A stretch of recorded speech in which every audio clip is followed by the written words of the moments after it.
Rolling? I'm honored to be interviewed by Alex Jones, a truth seeker, fighting for justice in America. Now he's charming me. He's getting me all smiley.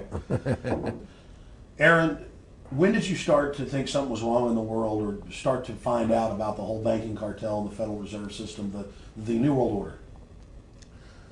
Well, that was a progression of events. I've always been a very independent person, always believed in individuality, and that we were put on this earth to be unique individuals to fulfill our God-given potential, and that the only way to fulfill your potential is to be free, to find out who you are, and to make your errors, to make mistakes. And as I grew up, I began to realize more and more the government was inhibiting me in things that I wanted to do. And what happened, I was very successful in the ladies' lingerie business. I worked for my dad. He had a small undergarment business, and I created the first ladies' bikini panties back in 1963, actually. And then I opened up a nightclub in Chicago called the Electric Theater that opened up the day Martin Luther King was assassinated. Wow. Right, and so the city of Chicago was in flames the day my club opened, and nobody came out to the club. And well, what happened was that that was the year of the Democratic Convention in Chicago in '68, and so my club became a hangout for the hippies, you know, and because they wanted to go to Chicago and protest what was going on. And I was having a concert at my club one night to raise money, and the police raided the nightclub, my club, for no reason at all. And I was standing outside in my office overlooking the street, and I saw all these paddy wagons pulling up in front of my club. And I was a 24-year-old kid. You know, I had no experience at all, really. I said, what are these paddy wagons doing here? And then I saw all these cops getting out of the paddy wagons coming into my club. I said, oh my God, they're raiding me. And so I ran down to the stage, and I got on the stage, and I stopped the band from playing. And I said to the people in the audience, we're being raided, you know, so sit down on the floor, cooperate, and pull out your identification and cooperate with the police. And as I said that, two of the cops from behind threw me onto the floor and grabbed me and started dragging me out of the club. I'm going, you know, victory, victory, you know, I'm playing it for all it was worth at the time. I was a kid, and then I saw the fire department there, and the fire department was dumping garbage cans, the garbage all over the floor. And I thought to myself, well, why are they doing that? You know, very quickly as they were dragging me out. And I didn't quite understand it. So they threw me into the paddy wagon. As I got into the paddy wagon, one of the cops grabbed my testicles from behind and squeezed, and I went into the paddy wagon in gigantic pain. And the next person that came into the paddy wagon, the cop, as he was stepping in, the cops took the billy club, smashed him on the head with it, and just split his skull, you know, for no reason. I mean, there was nothing wrong. So that was kind of your wake-up. That was my awakening. Like, what is going on? I thought this was America. So I initially blamed it on Chicago and made a daily thing. It was Chicago. And anyway, it was the headlines of the newspapers the next day. You know, there was my picture in the newspapers, the headlines, Electric Theater short-circuited, it was raided. And in the article, they went ahead and they said that the reason they raided the club was because the fire department came there and saw it was messy, full of garbage, and the hippies started attacking them, which was totally not true. Those dirty hippies? It was totally false. You know, it was a complete fabrication. So they ran a false flag on you. They framed you. Yeah, of course. You know, and I was in shock. I said, people lie like that? People actually do these things? I couldn't believe it. You know, it was an awakening to me. And I went on television, I told people on television that they lied. Nobody cared. Nobody cared what the truth was. You know, it was shocking to me. And then a week or 2 weeks later, I forget exactly what it was, two cops come to see me, a lieutenant and a sergeant, a captain and a sergeant. And they said, Mr. Russo, we're sorry if you got hurt that night at the club in the raid, but we're here to tell you that if you want to keep the club open, it's going to take $2,000 a month, and we're going to come see you once a month, and whenever we have to raid you, we're going to call you, you know, and we'll let you know we're going to come in tonight and raid you. This was mafia. Well, the police mafia, Yeah. you know. And actually, it was actually more interesting that they said, listen, there's the A plan, there's the B plan, and there's the super deluxe plan. And this one will cost you, each one will cost you that much money a month. Which one do you want? What was the super deluxe? That's the one I took. That was a $2,000 a month plan. And I took that plan, and I paid them $2,000 a month, and they left me alone. And whenever they were going to raid the club, they would come there, we're going to have a phony raid tonight, you know, just to look good for the people in the neighborhood, you know. So that was your first big education. That was my education into corruption in government, you know, but I really thought that was basically Chicago. I didn't realize it was the whole country was like that. And so that was my wake-up call, that people lie and cheat and steal. And I thought everybody was always honest and nice and decent, and I had no idea about any of these things. Finally, one day they came to me, and they said, look, we can't take your money anymore. I said, why, what's up? What's going on? I said, we have to close your club. There's elections coming, and the aldermen in the neighborhood don't want you open anymore. So we can't take your money. So I had to go to court and fight them, and they were trying to close the club. And then one night there was a fire, and the club never reopened again. The club just closed, and that was the end of the club. And they burned me down. And that was the end of my experience. And then I moved back to New York, where I met Bette Midler. And I ran into her at a little nightclub she was playing called the Improv, and I thought she was fabulous. And through a series of events, I began managing her. And as soon as I started managing her, her career took off like a rocket. You know, it was just fortuitous, I guess. And we became very, very successful. And through managing Bette, I started producing shows on Broadway where I won the Tony. And I produced a television show where I won the Emmy with Dustin Hoffman and Bette, you know. And then I produced The Rose for her, where she got Academy Award nominations. Wow. And then that led me to producing Trading Places, which everybody knows. You know, I think it's the best Eddie Murphy movie. Well, it's a good one. I don't know if it's the best, but it's a really good one. And I'm very proud I made that movie. And so in my mind, I feel as if I've made a classic comedy in Trading Places, a classic musical in The Rose, and a classic documentary in Freedom to Fascism. You know, so I'm very proud of my work that I've done as a filmmaker. Back in the late 80s, I was a pretty big silver trader and gold trader. And I don't think I've ever told this story on tape before. I was a pretty big silver and gold trader. And I always paid my taxes, and I took what was a legal tax deduction on my silver trades. And a few years later, I think it was 88 or 89 or something, the IRS claimed that what I did, and other people did as well, was now illegal. We couldn't do it anymore. But they made it retroactive. I said, what do you mean retroactive? It was legal then. I did what was legal. I said, yeah, but it's now we're making it illegal retroactively. And that's not good. So you owe us $600,000 or $800,000. For what? It was legal. How could you make something retroactive? Change the law backwards in time. It makes no sense. Well, we're doing it. And so everybody said they can't do that. So we went to court, a class action lawsuit. And the judge agreed with the IRS and said they could do it retroactively. And that's when I knew that there was something wrong in America with the IRS and the system here, you know. Aaron, you were telling me this story last night, and before you even finished saying, in the late 80s, the tax law, I said retroactive. And I knew that because they literally ruined my dad, but he paid. He didn't know. He still thought this was America.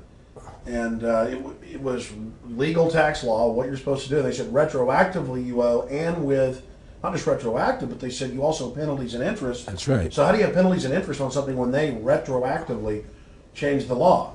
Well, first of all, they can't retroactively. How can you do anything retroactively? Penalties and interest are a farce. The whole thing, because they do whatever they want to do. And that's when I realized America is not America. It's not the land that I was taught it was. Because they can do whatever they wish to do. And there's nothing the citizen can do about it. Now, you've made America Freedom to Fascism. I want to walk through that film, and I want to encourage everybody out there to to get a copy of it on DVD. It was also in theaters around the country, and I think the best film out there on the Federal Reserve and the IRS and the whole banker scam. And I want to discuss that with you here. But I wanted to go back a little bit to the point that we discussed last night, where you don't advise people to not pay. And I do the same thing. People say, well, wait, you're saying it's a scam, but you're saying go ahead and pay it. And I like the way you summed it up. Well, it's really fairly simple. I mean, since making that movie, you know, many people come to me and ask me whether they should pay their income taxes or not, you know, and I never advise people not to pay. And the reason I tell them, I say, look, I've done a lot of research. The Supreme Court has ruled that the IRS has no authority. The 16th Amendment did not give the IRS the authority to tax your labor and your wages. That's a fact. All right, the Supreme Court is the law of the land, you know, and the IRS does not trump the Supreme Court. However, that being the case, the fact is, if the mafia would come to you and say, we want $2,000 a month or we're going to hurt you, I would not advise you not to pay them, because you may get hurt by not paying them. Whether it's legal or not doesn't necessarily matter. You're going to get hurt if you don't. It's the same thing with the IRS. They can hurt you. They can put you in jail. They can torture you. So if you don't pay them, you may get hurt. So I never advise people not to pay.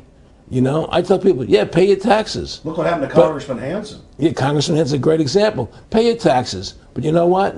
Shut down the Federal Reserve System, and eventually you won't have to pay those taxes anymore. See, the IRS is a symptom of the problem. The real problem is the banking industry and the bankers in this country. That's where the real problem lies. That's the root of our problem. Well, that's why we've lost America, okay? So yeah, pay your taxes, because if you don't pay them, you might get hurt. And I've heard all the arguments, you know, what tax protesters say and so on and so forth. And I don't call them tax protesters. I call them the tax honesty movement, because they're being honest, you know, at least. But the fact of the matter is, you're being forced, you're being compelled to pay it, because you're facing jail sentences, you're facing time, you're facing corruption of the courts if you don't pay, right? And so you pay it, because you just like you'd pay the mafia. But with the mafia, at least you have the government to call and try and help you to get past the mafia, to protect you. Here you have nobody to protect you. The American people are living in a matrix. They don't understand the truth of how things are working in this country, you know? And let me give you an example of what I'm talking about. The very fact is that if you ask 100 people on the street, what kind of government is America supposed to be? 99% of them will tell you a democracy. America is supposed to be a democracy. But that's a lie. That's an illusion. The word democracy is not written into the Constitution at one time. It's not in the Bill of Rights. It's not in the Declaration of Independence. The Founding Fathers hated the idea of a democracy. They thought it was the worst form of government there is. And I agree with them. Because in a democracy, 51% of the people control 49% of the people. If you're part of the 49%, you're not free. America was founded as a constitutional republic. And in that constitutional republic that we have, 99% of the people can't take away the rights of 1%. You have your rights because you were born with them. You have God-given human rights that nobody can take away from you. The government, the majority, no matter who they are, I can't take away your rights. And that's what our founding fathers gave us.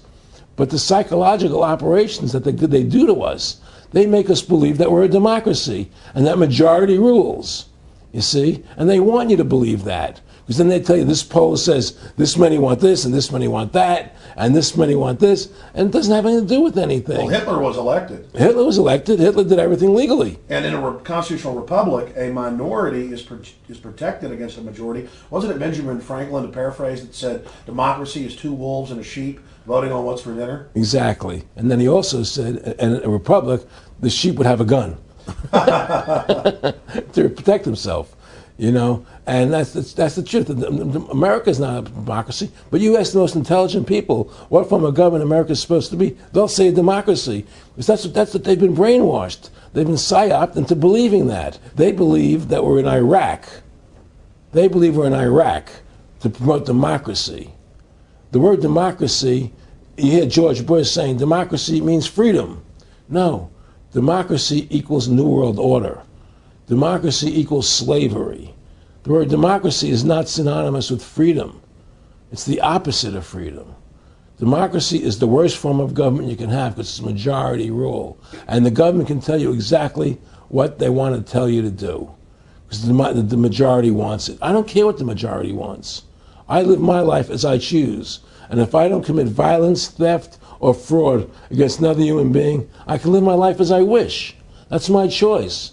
And if I'm allowed to make mistakes, because when you make mistakes, you learn from them. You grow as a human being. We're put on this earth to become the best individuals we can be, to fulfill our God-given potential, right? We're not here to put on this earth so that the government can tell us how to live our lives and what we must do. We put into these systems and these paradigms. No. The same thing in health. You know, if you're sick, you have to have a certain protocol. Nonsense. You know, be individuals. Think for yourself. Have critical thinking, you know. And so what's happened is that because they've taught everybody that we're a democracy, which is not true, now, so then in 1913, they bring the Federal Reserve System into being, right? And now you have this Federal Reserve System, which then in 1913 got the right to create money for the government. When before that, the government created its own money. Now the government, when it needed money, had to borrow it from this private bank called the Federal Reserve, which is a private bank owned by individuals, incorporated in Delaware. And so what happens is now the government borrows money from them to fund the government. Then the government says, well, we have to pay these people interest. How are we going to pay them interest? Let's impose a tax on the labor of the American people, which never existed before, to pay the interest to the bankers. In fact, in 1980, Ronald Reagan said not one red cent of your income tax money goes to run the country. It all goes to the Federal Reserve. Well, it was the Grace Commission report that said that not one nickel goes to the infrastructure of the country.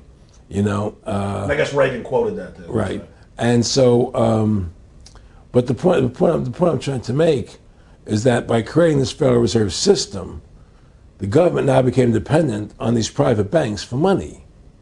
And they started taxing us, you see. And so now what happens is that in 35, I believe it was, Social Security started. And they gave you Social Security cards, said not to be used for identification, the Social Security number right on the card, right? And through Social Security, they started deducting money out of your paycheck. That was the first time they were ever could take money out of your paycheck, because people agreed to it because they thought it was going to their retirement fund. And so then when they instituted the income tax again, they started taking money out of your paycheck because Social Security could do it. And then they could do it again. You see what I'm saying? And so now they've even taken control of the tax payment itself. I mean, literally like you're a slave. They're right. Taking it right there when you make it. Exactly. They don't even trust the public enough to go send and them pay a check. Themselves, you know? Right. So they take it out automatically because they know people aren't going to want to pay it. So what's happened is that through the implementation of the Federal Reserve System, the government has become vested in these bankers, and they get their money from the bankers. And so then they impose a tax on us, which makes us more slaves, makes it more difficult for us to survive, right? Giving them more profits. And now what's happened is that through the Federal Reserve System, the bankers have pretty much taken control of our government. It doesn't matter Republican and Democrat anymore, because they're both the same. Neither one of them are talking about shutting down the Federal Reserve System or stopping the payment of taxes, you know, or any of the big issues that face Americans, right? So I had a friend, Nick Rockefeller, okay, who was one of the Rockefeller family, and he, when I was running for governor in Nevada, he came to me, introduced himself to me through an attorney, and we became friends. We started talking about things, and I learned an awful lot from Mr. Rockefeller. And one of the things that we used to talk about was the ultimate plan of the banking industry, what they wanted to accomplish. And the goals of the banking industry, not just the Federal Reserve System, but the private banks in Germany and England, all over Italy, all over the world, they all work together. They're all central banks. And they're all part of the Communist Manifesto. You know, central banking is one of the major planks of the Communist Manifesto. We talk about America being a capitalistic country, but yet at the same time we have a central bank that plans everything for us, right? And the graduated income tax is another plank of the Communist Manifesto, right? So right there you have two major planks of the Communist Manifesto that have been brought in because of the Federal Reserve System, okay? So the ultimate goal that these people have in mind is the goal to create a one world government run by the banking industry, run by the bankers, and they're doing it in sections. The European currency, the euro, and the European Constitution is one part of it. Now they're trying to do it in America with the North American Union, right? And they want to create a new currency called the Amero, right?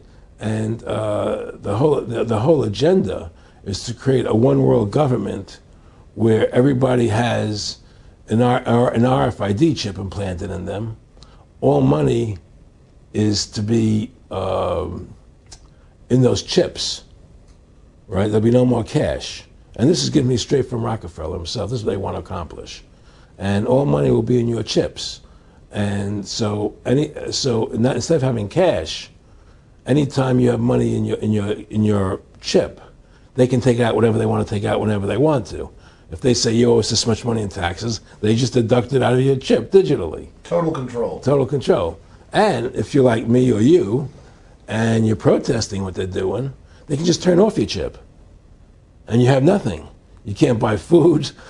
You can't do anything. It's total control of the people. And that chip's connected to a database that has your purchasing records, what you do, what you sell. Everything is in there, you know? And so they want a one world government controlled by them, everybody being chipped, all your money in those chips, and they control the chips, and they control people. And you become a slave. You become a serf to these people. That's their goal. That's their intentions. Eric, can you be specific about when you met Rockefeller, how it happened in these discussions? I met Rockefeller through a female attorney I knew who called me up one day and said, one of the Rockefellers would like to meet you. I had made a video called Mad as Hell, and he'd seen the video and wanted to meet me and knew I was running for governor of Nevada. So sure, I'd love to meet him. And I met him and I liked him, and he was a very, very smart man. And we used to talk and share ideas and thoughts. And he's the one who told me 11 months before 9/11 ever happened that there was going to be an event. Never told me what the event was going to be, but there was going to be an event. And out of that event, we were going to invade Afghanistan to run pipelines from the Caspian Sea. We were going to invade Iraq, you know, to take over the oil fields, establish a base in the Middle East, and make it all part of the New World Order. And we'd go after Chavez in Venezuela. And sure enough, later, 9/11 happened. And I remember he was telling me how how you're going to see soldiers looking in caves for people in Afghanistan and Pakistan and all these places. And there's going to be this war on terror, which there's no real enemy. And the whole thing is a giant hoax, you know, but it's a way for the government to take over the American people. He told you it was going to be a hoax. Oh, yeah. Oh, yeah. There's no question. He says, there's going to be war on terror. And he's just laughing. There's no, who are we fighting? I mean, why do you think 9/11 happened and then nothing's happened since then? Do you think that our security is so great here that these people who pulled off 9/11, who were able to, can't knock down another plane? Come on, it's ridiculous. 9/11 was done by people in our own government and our own banking system to perpetuate the fear of the American people into subordinating themselves to anything the government wants them to do. That's what it's about, and to create this war, this endless war on terror. And that's why and that was the first lie.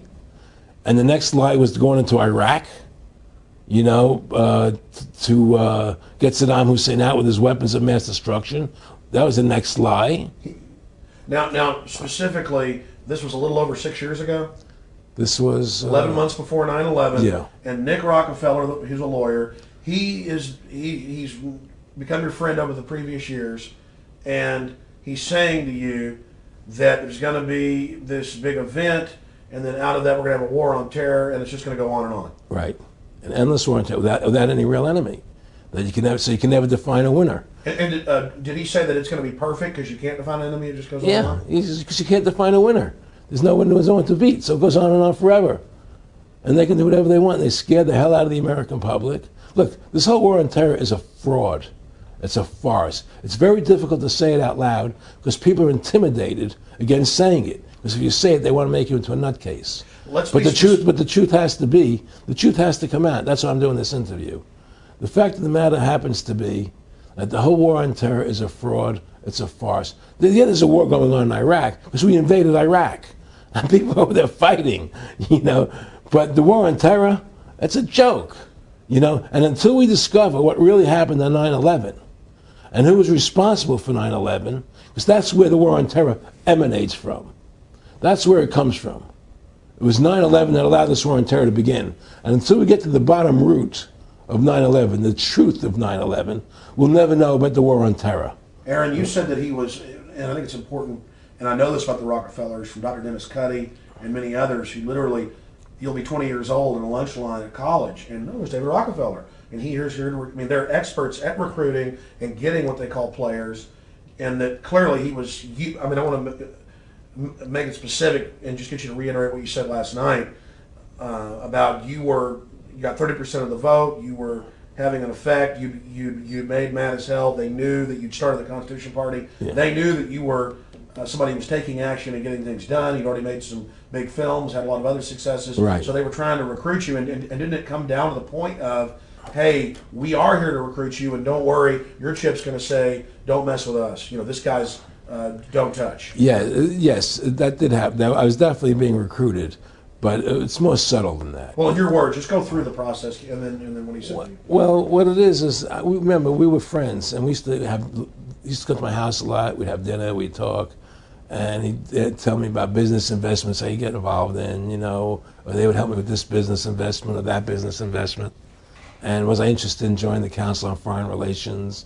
I would have to get a letter to join them, but was I interested in that? And, just stuff, leading you on. And I used to say to him that I never really did that because that wasn't where I was coming from. As much as I like you, Nick, your ways and my ways we're on the opposite side of the fence. I don't believe in enslaving people, And he would come back with, "Oh, I do." Or? Well, it would be more like it's better for them. Well, it's more like how do I put it? It was like, what do you care about them? What do you care about those people? What difference does it make to you? Take care of your own life. Do the best you can for you and your family. What do the rest of the people mean to you? They don't mean anything to you. They're just serfs. They're just people. It was just a lack of caring, and that's just not who I was. It was just sort of like cold, it was just like cold, and I used to say to him, what's the point of all this? You have all the money in the world you need. You have all the power you need. What's the point? What's the end goal? And he said the end goal is to get everybody chipped, to control the whole society. To have the bankers, the elite people, the bankers and some governor controlling the world. And I said, do all the people in the Council on Foreign Relations believe this way you do? He said, no. Most of them believe they're doing the right thing. A lot of them believe it's better off being socialistic. We have to convince people that socialism is really capitalism. Because America's becoming a socialist country. It's a communist country today. Well, one of the things they told me was that he was at the house one night, and he would talk, and he started laughing. He said, "Aaron, what do you think women's liberation was about?" And I said, I had pretty conventional thinking about it at that point. I said, I think it's about women having the right to work, getting equal pay with men, just like they won the right to vote, And he started to laugh. He said, "You're an idiot." And I said, "Why am I an idiot?" He said, let me tell you what that was about. We, the Rockefellers, funded that. We funded Women's Lib, And we're the ones who got all over the newspapers and television, the Rockefeller Foundation. He says, and you want to know why? He says, there were two primary reasons. And one reason was we couldn't tax half the population. before women's lib.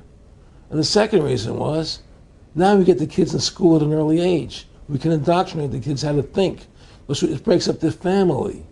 The kids start looking at the state as the family, as the school, as the officials, as their family, not as the parents teaching them. And so those are the two primary reasons for women's lib, which I thought up to that point was a noble thing. You know, when I saw their intentions behind it, where they were coming from when they created it, the thought of it, I saw the evil behind what I thought was a noble venture. Aaron, did you know that Gloria Steinem, in one of her own books, now admits the CIA funded Ms. Magazine? No, I had no idea about that. No, I never heard that.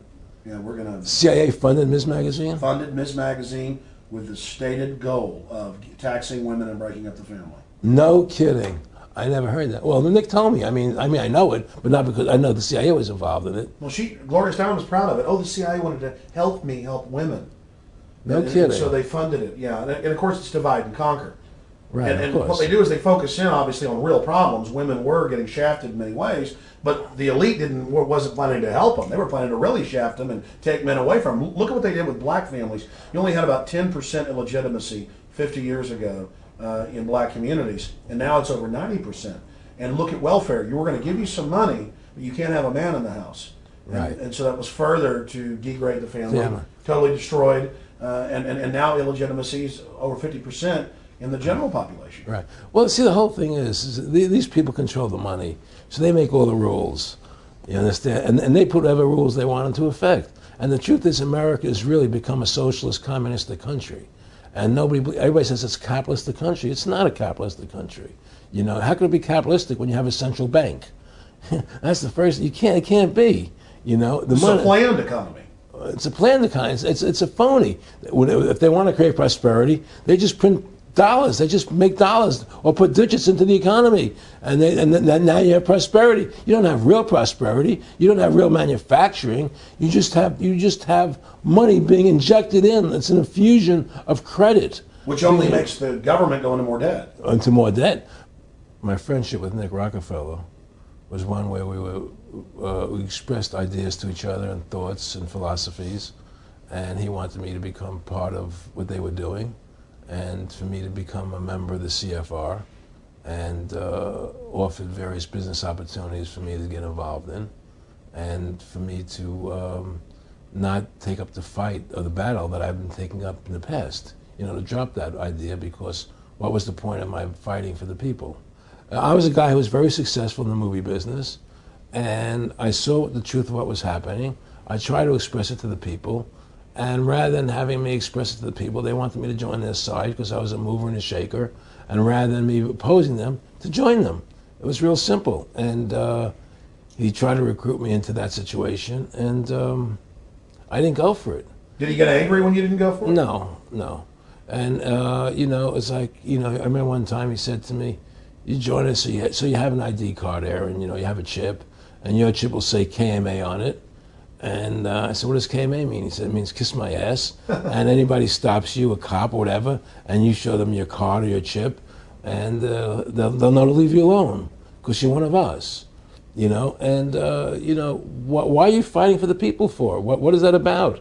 The people are just, you know, they have to be ruled. They have to be, you know, the Constitution, what you're standing for, is only for a few people. It's only a few individuals that can live that way, you know. And we believe that it's best for society to be ruled by an elite people who control everything. And I said, I don't believe that. You know, I believe God put me on this earth to be the best person I could be, and put everybody on this earth to be the best they can be, not to be a slave and a sheep to you and these people. And I don't understand why you want to control everything. What is the need for that, you know? And I asked them, do all the people in the Council of Foreign Relations feel the same way you feel? He said, no, a lot of them think they're doing the right thing. They think that socialism is the best way to go. They think that, you know, that they're doing the right thing. But the people at the top, they all know the truth of what's happening. And that's what it is. So it's compartmentalized within the elite structure as well. Of course it is. Of course it is. I mean, all the people that are in the CFR, was that 2,000-3,000 people? I forget, like Dan Rather. They don't know what's going on. They join the CFR because it's prestigious. They think it's good for business, it's good for this. You know, they don't know what's really happening. You know, the evil that comes out of it, that's emanating out of it. You know, and to me, you know, the biggest evil is what's happening right now, because what happened on 9/11 is a phony. You know, and we've never learned the truth about 9/11. That's the question I wanted to follow up on. He tells you 11 months before there's going to be an event, all this is going to happen. What did you think on the morning of 9/11? Where were you, and did you think about Nick Rockefeller and what he had told you when you saw those towers fall? No, I was actually in Tahiti when 9/11 happened, and I got a call from my son. And my son said, the Twin Towers, they were just attacked, and they were falling down or something. So what are you talking? I was in Tahiti. I was asleep, and he says, "Yeah, they were hit by a plane." Da, da, da, da. And so where I lived, where I was in Tahiti, there was no television. So I had to run the other side of the island to a hotel where they had, and it was all on television, you know. And that's when I first saw the stuff on TV about it. And I didn't immediately equate it to Nick, you know. But when I realized that we were going to go into Afghanistan, Iraq, and as that developed, I realized what it was. I mean, to me, I see people like Bill O'Reilly on television, right? And I see how much they control the media. Like there's this girl on Bill O'Reilly the other night from an organization saying the world can't wait. And this girl was spot on. Everything she was saying was the truth. And all Bill O'Reilly could do was call her a lunatic. He couldn't challenge the facts. They just call people names. They can't, and until we just find that, look, this world, we're heading into a world of danger, possible nuclear wars, you know, because the banking industry is trying to take over the world. 9/11 is the beginning of the war on terror. That war on terror is leading us into Iraq, which is the next lie. So you had the lie of 9/11, how that happened. Nobody knows how Building 7 came down. Okay, we know 9/11 was a fraud. The American people don't know it, but more and more of them are believing it. Okay, so that was the first lie. Besides the inception, I'm not going back to the inception of the Federal Reserve, that original lie. But 9/11 was the first lie in this present state we're in. 9/11 is the kickoff of the war against the American people and the people of the world. 9/11 was a phony. It's a fraud. It didn't happen the way they told us it happened. Now, because of 9/11, we then had the authority to go into Afghanistan and Iraq. Iraq didn't have weapons of mass destruction. Okay, so that was the next lie. Now they're talking about going into Iran. Now, how would you feel if you were Iran and you had this big, powerful country, America, go into your next door neighbor, take over their oil fields, right? Wouldn't you be worried that what they were going to do to you? Of course you're going to be worried. But the people of America don't think about it from Iran's point of view. They think about it from our point of view. So now we're going to send more troops into Iraq and keep building up because they want Iraq and the Middle East to become part of the New World Order. And Iraq was using, Saddam wanted to start using euros instead of dollars, right? He was messing up their whole consolidation. Iran wants to start using euros instead of dollars. They have. Okay? So I'm saying what they're trying to do is preserve their power. And one lie leads to the next lie, leads to the next lie. And until you get to the root cause of 9/11, which is supposedly the war on terror, we'll never solve our problems here. Should we send more troops into Iraq? Should we not send more troops into Iraq? Well, the truth is, the fact is, that it all goes back to this war on terror. Where did 9/11 come from? That's the root cause of everything. And until we have a full investigation, find out why Building 7 fell down, why they shipped all the steel out of America so quickly, you know, from the buildings, why all the things that don't make any sense about 9/11, until we find out why it really happened, you know, we'll never understand why there's a war on terror. And we'll never be able to prove that the war on terror is a phony. You know, Nick and I discussed many things. One of the things we discussed, or he brought up in conversation, was reducing world population, and felt that there were too many people in the world. In a way, I agree, there are too many people in the world, but I don't think I have the authority to say who's going to die and who's not going to die, you know. But they felt that they wanted to reduce world population, and he felt that it should be reduced by half. He even mentioned to me once they were having a real problem trying to solve the Israel Palestinian problem. And he talked to me once about they were playing with the idea of bringing Israel to Arizona, and taking all the people from Israel and giving everybody $1 million and setting up Israel in the state of Arizona. Unbelievable. Just to end that problem, because that's a problem that they're not in charge of, in a sense. They're not controlling that problem. They're very arrogant. They can do whatever they want to do. We've given these people the authority to create money out of thin air, and through that device, they control everything. And if you want to win the battle to stop that, you have to deny them the ability to create money. It's only because they can make money that they have all this power. They literally have the money machines. They have the money machines. They can print it. They can do whatever they want to do. They own everything. Aaron, we take over pretty quick. If we were the guys that issued the money, everybody had to come give us real assets for the use of this money we just printed up. People. I tell people, why in the world does the American government borrow money from the banks when they have the ability to create it themselves without borrowing it and paying interest on it? Why? And nobody can answer that question. Not one politician ever raises that. Why does the American government borrow money when they can create it without paying interest? Well, we did create it up until 1913. And so people say, well, because if the American government does it, it'll create inflation. That's the answer. I say, well, let's look at it. The American government has the Federal Reserve do it, which creates the same inflation as if they did it. But also with the inflation, now you're getting massive debt. So with the Federal Reserve, you have inflation and debt. Now, if the American government made the money, backed by gold, which limited the amount they could make, you wouldn't have debt and you wouldn't have inflation. But inflation was only about 50% from the 1780s, I've looked it up, until the late 1800s. And then we have the central banks already trying to cause some panics, which they then used to push the Federal Reserve. And if we look at inflation since 1913 into 2007, it's exponential. In fact, a dollar is worth about 2 pennies to what it was worth in 1913. Federal Reserve Chairman, former Federal Reserve Chairman Alan Greenspan, doubled the money supply from 2000 to 2006. And then Edward Bernanke, the new Fed chief, came in and said he's going to double it again in the next 2 years. And then he said, now I'm going to make the money supply numbers secret. And so now we don't even know. Right. But the evidence is they are just, in the curve of inflation, it gradually grows. And then suddenly at a point, it goes straight up. And it seems it's now parabolic, yeah, parabolic. But the thing is that the only thing I disagree with you on from early 1800 to 1913, there was no inflation other than during the Civil War. When Lincoln was well, I'm talking about how much a dollar was worth, and I know it never changed. There was no inflation in that whole 100 years. There was no inflation. People knew what the money was worth. They could retire. They knew what it would cost them to live their lives out. There was no problem.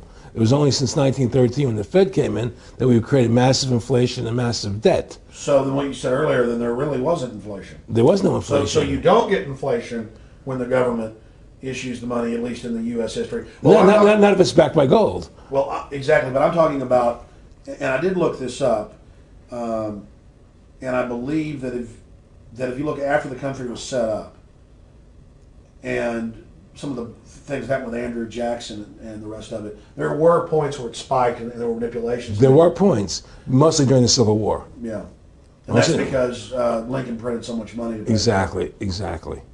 That's right. But once that ended, but basically there was no inflation other than that during that short period of time. A loaf of bread was a loaf, of course, the same thing. People could plan their lives. Today, they planned inflation. Now you have two parents working. They can't afford to pay for their family anymore. The kids are going to state-run schools now. The kids are being indoctrinated how to think. They're being given Ritalin. They're being given all these drugs. The whole country's being dumbed down. It's all because of the Federal Reserve System. And the Federal Reserve System and these bankers are responsible for the demise of America. And if we ever want to win this battle, you must shut down the Federal Reserve System. and we must shut down these bankers and restore sound money to this country. Will you talk a little bit about some of the families that own the private Federal Reserve, the stock in it? And I mean, obviously, you say you're not a big expert on Bilderberg Group, but you talk about how it's the same system worldwide. It is the same families. They meet and kind of set the policy each year, and then it goes to the Royal Institute of International Affairs in England, it goes to the CFR in the U.S., and then these are their management bodies where they wield control, really the de facto Congresses over the nation. So, I mean, I would like you to speak some about the families that own and run the Federal Reserve, and if you can't connect it into these other international bodies duplicating it. I can't speak to those families because I can only speak about, you know, what I know for fact. Everything else is speculation, and I don't like to speculate.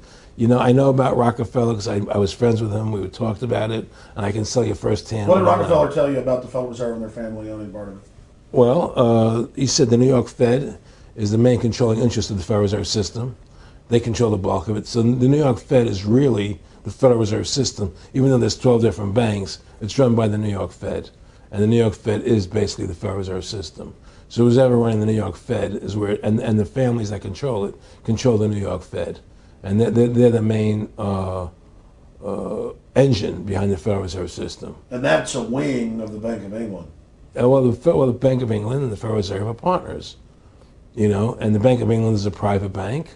And so is the Bundesbank in Germany, and the bank of all the banks of the G8 countries are all private banks. They're private central banks. And look, what happened in Europe? Didn't Europe vote down the European Constitution? Yes. They're still doing it. Didn't they vote down the euro? They're still doing it. They don't care what the people vote. They do whatever they want to do. What we want doesn't matter anymore. It's their agenda, it's their plans that matter. Isn't that prima facie evidence of a tyranny? Well, there's no question we're in tyranny. There's no question we're living in a world where the American citizen is no longer a free individual human being to do the things that they wish to do. You know, we're slaves, and it's getting worse. What do we got to do to bring these people down? In my opinion, you must shut down the Federal Reserve System. And I think that there has to be an uprising. There has to be an uprising. People have to stand up. I can't do it alone. You can't do it alone, Alex. And we need to get a majority of people, not a majority of people, but It was 5% won the war against the British, a highly motivated group. But I agree, people have got to get angry first. I mean, not just, yeah, we know it's corrupt and that lackadaisical. We got to get pissed. people don't seem to have the courage to do what they have to do. You know? I want to say you've got a lot of courage. Well, thank you. You know, I don't know if I have a lot of courage. I just have Well, I want to thank you for what you're doing for my family. I have a sense of conscience and I have a sense of justice. You know, I get nervous about what I do, but I do it because there's no other choice. You know, I couldn't live with myself if I didn't do it, you know. But the fact of the matter is, I mean, I've ostracized myself pretty much from Hollywood. You know, people are afraid to deal with me in Hollywood a lot because of what I do and the things I say. You know, I don't go along with routines. You know, a lot of people in Hollywood know the truth. They're not willing to stand up and speak about it. You know, and I know many of them have seen my movie, you know, and they know I'm right, and they won't talk about it because everybody's afraid. Everybody's afraid because they think that this money they get, these Federal Reserve notes, are really money, and they think they have a comfortable lifestyle, and they're afraid to change. You know, they're afraid to stand up for what's right. And until people are willing to stand up and have the courage to do what they need to do, it's not going to change. And hopefully, you know, what you're doing, what I'm doing, what other people like us are doing, can affect the change that people will stand up and say, hey, I've had enough. The thing is, we have one advantage, that they need us to cooperate. See, if we don't cooperate with them, they can't win. And so they always need our cooperation to go along with their programs. So they try to sell us. Right. They try to sell us. Democracy, this majority says this, believe in this, do that. The war on terror, you know, we got to be scared. You know, they're always trying to do things to sell us so that we'll go along with them. And once we learn not to cooperate with them, then we win the game. And that's the point. Don't cooperate with them. Don't go along with the program anymore. Stop it. Join forces. You and I should run for president and vice president and take over this country and bring freedom back to this country. You know, that's what it takes. Two people like you and I, statesmen, who believe in freedom, who believe in Thomas Jefferson and the Constitution and the founding fathers, to make this country whole again. Because right now it's in the grip of the evil ones, you know. And the only way to stop that is for good men to stand up. Was Edmund Burke said, evil can only thrive when good men do nothing? Yes. Right? We got to do something. That's what it is, you know. Silence is golden, but when it comes to your freedom, it's yellow. You know, we have to stop being scared. We have to stand up and do what's necessary to take back, to stop these bankers, these elite, this government full of lies, congressmen full of liars, you know. People destroying our borders, you know, creating a government. I mean, imagine this. Here you are in America, and they're combining America, Canada, and Mexico into one country, the North American Union, and the American people don't know anything about it. It's not even in the press. They'd rather talk about Rosie O'Donnell and Donald Trump calling each other names than discussing the fact that we're merging into one country. The press doesn't even report it. Or that Paris Hilton doesn't wear underwear. Yeah, Britney Spears. But I mean, who cares? I mean, the fact of the matter happens to be that tells you how controlled the media is. Here you are combining America, Canada, and Mexico into one country, and you don't see it in the press. Unless maybe it's Lou Dobbs. You don't see it in the press. You just don't see it. It should be the top story everywhere. Everywhere, and not a word about it, really. Why? That tells you there's the evidence that it's controlled. They don't want the American people to know what's going on. That's why they don't protect our borders. That's why we're losing our Constitution, the very document that secures our freedoms. Well, I think if you analyze the situation, and if you realize that since the Federal Reserve has come into being in 1913, illegally, without a constitutional amendment, by bribing a few senators during Christmas vacation, they turned over the most important power that the American government has, the creation and issuance of money, to a private bank. Through that private bank issuing money, they have destroyed this country. They have destroyed the purchasing power of the money in this country. They've created social programs that are destroying this country. Now, they've taken over our government, both Republicans and Democrats. There's no difference anymore between the two parties. They control both parties.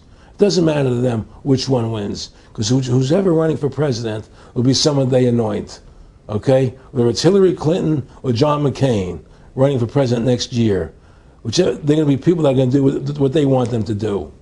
And the fact of the matter happens to be that you can't win an election unless you have enough money to win. They make sure who gets the money, okay? So through these bankers attempting to taking over America, knowing America was the freest nation in the world, it was necessary for them to take over America, take away our gun rights of freedom to bear arms, and create a country where we become slaves. Because once they take over America, the rest of the world becomes a lot easier for them. And so, by creating 9/11, an event to terrify the American people that were being attacked by terrorists, you create a world where there's an enemy that can never be pinpointed. You can never win the battle. It's a 100-year war. It's a never-ending war on terrorism, right? So you're always fighting this war. And through the war on terrorism, which is the 9/11, which is the first lie, then you create the war on terrorism, which is the next lie. Then you create the war in Iraq for weapons of mass destruction, which is the next lie. And it's one lie to the next lie to the next lie. Now it's going to be Iran, the next lie, sending more troops and a surge into Iraq. It's just one thing leading to the other, and it's always it's always in the point of taking over more countries, more dominance. You know, making sure the American dollar, making sure the G8 stays in control of everything, and what they want to do is to control the American people, control the people of the world, put RFID chips in everybody, so everybody's a slave to these central banks. Did you ever talk to Nick Rockefeller after he told you all this and then 9/11 took place? No. But he did. He told me that you're going to see men running around caves looking for Osama bin Laden. You know, you're going to see men looking for, these guys, and they're going to be, They told you it was all going to be bull. It's a phony. The whole thing is a fake. It's a fraud. Was he laughing, or was he just coldly saying this? No, it's more laughing, cynical, laughing. You know, it's more like, look how stupid everybody is.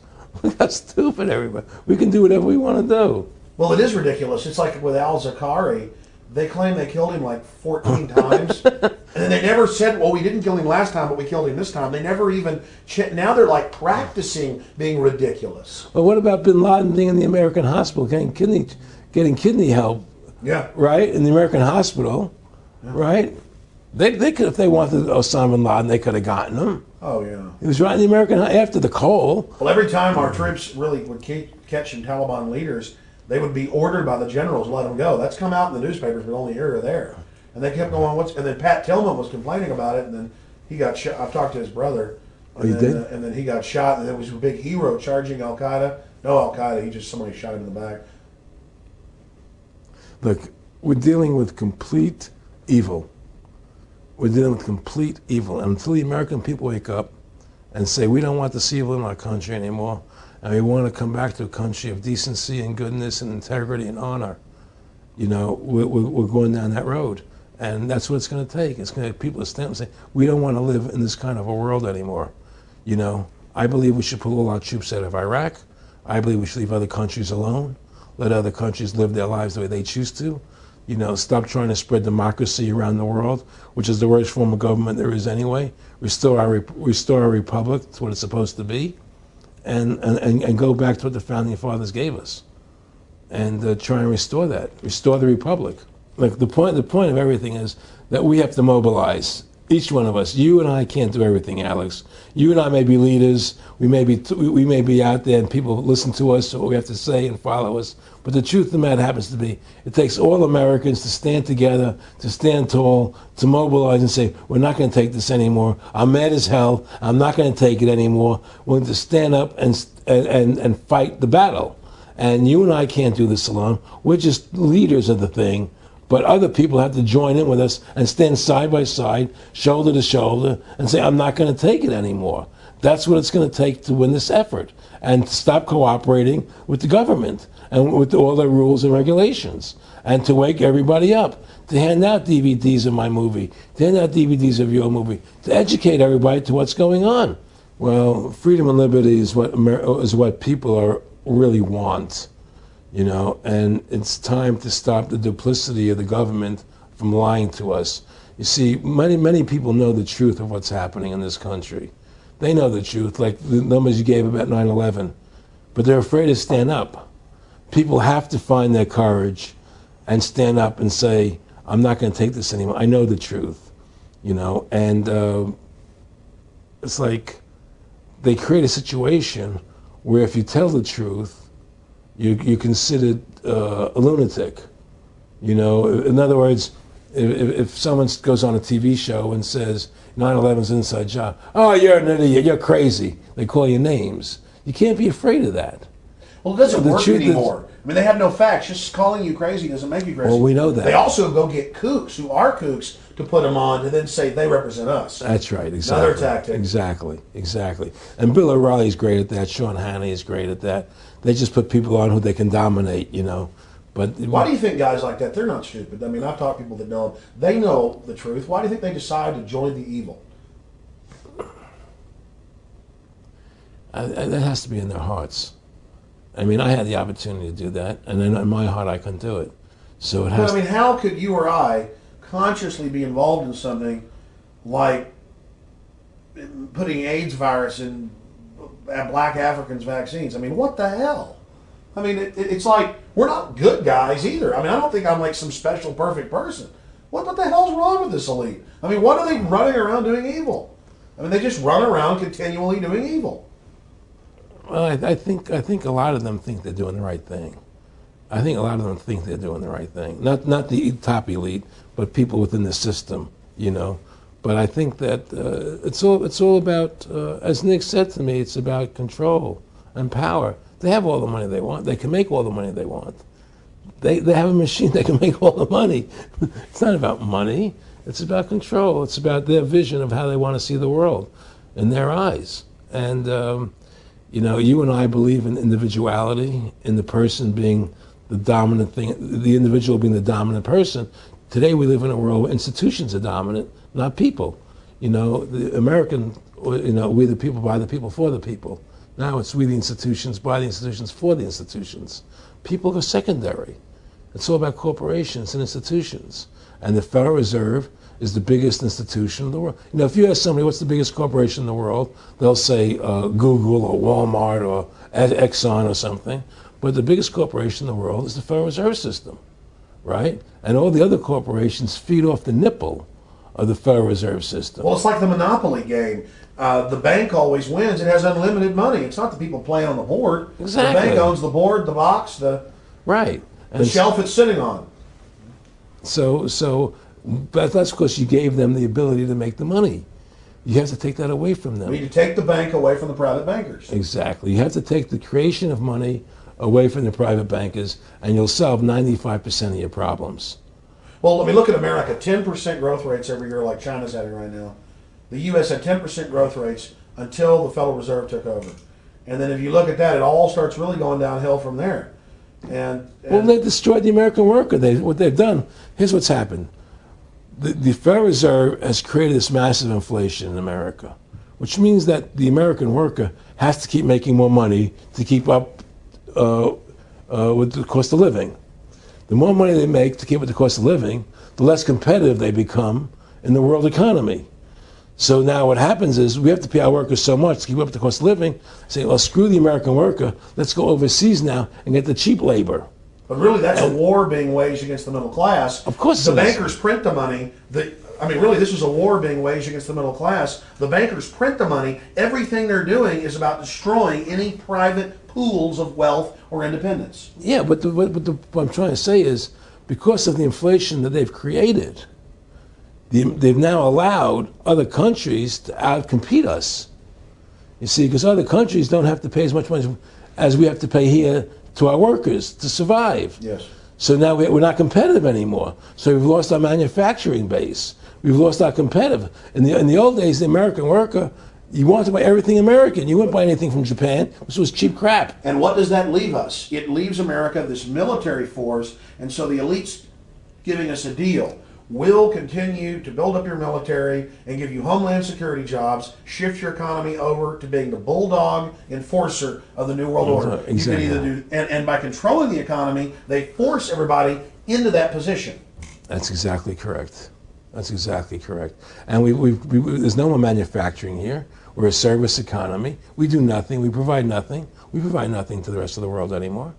Well, first of all, Freedom to Fascism is a movie that everybody should see, because we show the fraud of the income tax.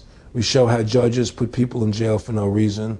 We show the corruption of the justice system, and we show how the Federal Reserve came into being and how it's controlling society, and how all the central banks of the world are working together through the Bank of International Settlements in Switzerland, which is the central bank for all the central banks, and how they all work together to create this one world government, the one world order, which is what they're trying to do. So Freedom to Fascism is a movie just to get you a good basic education about how the world is really working. And I really want everybody to see that movie. Critical. In terms of the CFR, in terms of compartmentalization, I mean, there are many good people, I believe, that are part of these organizations who don't even understand what the organization's really about. People like when I was in Germany doing cancer treatment, there was a gentleman there who was visiting a friend of his who had cancer, and he was a member of the CFR, and we were talking, and I showed him the movie. He said, "Oh my God, I'm going to resign. I had no idea this was what CFR was about." He had no idea. He was just a nice guy who thought he was in this prestigious organization. Yeah, a lot of it's about getting good people, and so you can watch them. Keep your friends close, your enemies closer. Well, no, it wasn't even that. It was, well, a lot of people join the CFR because they think it's a prestigious organization. It'll help them in business, make good business contacts. They didn't have an understanding that the CFR is really about world domination. about how they and the Trilateral Commission, the Bilderbergers, all work together, with the banks to control the people. They don't. A lot of them don't understand that. They don't see the big picture. Oh, it's CFR. It's a prestigious organization. I'll meet this one. I'll meet that one. I can do good business deals out of it. It's just business to them. The CFR wants to get the people in there that have influence and power, and so they're part of that. So they're not opposing them, It's like the whole country today is becoming the haves and have-nots. You're getting the very, very wealthy, the middle class is being destroyed, and you're getting the poor people. Isn't this just a slick mafia that took over and uses fancy PR? Well, you can call it mafia, you call it whatever you want, but it's definitely a criminal organization.